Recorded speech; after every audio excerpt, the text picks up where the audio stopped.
腹から肩ぐらいのオンショアの波で威力を発揮するそういう雰囲気が多そうだったんです。結構初めてだよ。サイズはっていうか割れそうです。あ、なんかちょっとインサイドが赤くなったね。多分。この子を処理しながら乗れるかっていう。いや、結構入ってくるじゃん、あれ。そうそう。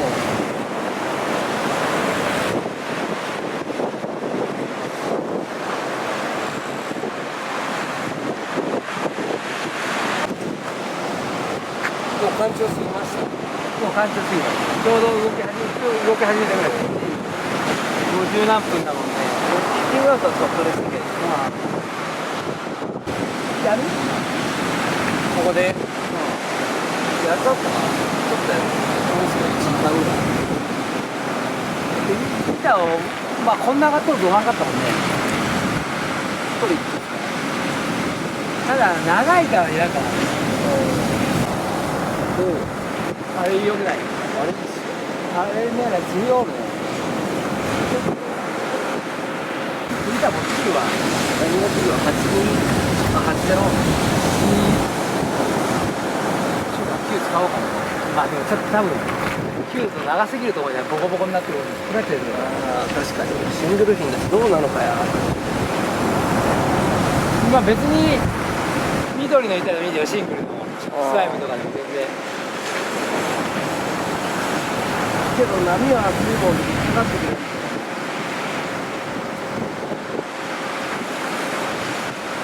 軽き10番ぐらい。そう、もっと強くなる前に。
なんか入ってちょっと待ってなんか入れ物前かな。なんか訴えに出てきた感じだけど待っちゃったねいいね